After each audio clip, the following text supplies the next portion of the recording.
ഇടതുപക്ഷ ജനാധിപത്യ മുന്നണി തിരഞ്ഞെടുപ്പിൽ രാഷ്ട്രീയം പറയുന്നില്ലെന്ന യുഡിഎഫ് ആരോപണം അടിസ്ഥാനരഹിതമാണെന്ന് LDF convener T P. Ramakrishnan. UDF നേതൃത്വം നിഷേധാത്മകമായ നിലപാടാണ് സ്വീകരിക്കുന്നത്. കേരളത്തിലെ കോൺഗ്രസ് നേതൃത്വം പ്രിയങ്ക ഗാന്ധിയെ കൊണ്ട് പറയിപ്പിച്ച കാര്യങ്ങൾ വസ്തുതാവിരുദ്ധമാണെന്നും ടി.പി. രാമകൃഷ്ണൻ ആരോപിച്ചു. അത് വസ്തുതാവിരുദ്ധമാണ്. ഇടതുപക്ഷ ജനാധിപത്യ മുന്നണി ഇവിടെ കൈകാര്യം ചെയ്യുന്നത് ജനങ്ങളുടെ ജീവിത പ്രശ്നങ്ങളാണ്.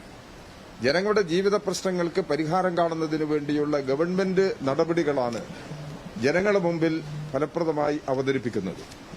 ഇവിടെ യുഡിഎഫിന്റെ നേതൃത്വം സ്വീകരിക്കുന്ന നിഷേധാത്മകമായ ചില നിലപാടുകളുണ്ട്. അത് കൂടുതൽ ശക്തിപ്പെടുത്തുക എന്ന സമീപനമാണ് കോൺഗ്രസിന്റെ അഖിലേന്ത്യാ നേതാവ് പ്രിയങ്ക ഗാന്ധി നിലമ്പൂർ മണ്ഡലത്തിൽ വന്ന് നടത്തിയിട്ടുള്ള പ്രസംഗങ്ങൾ.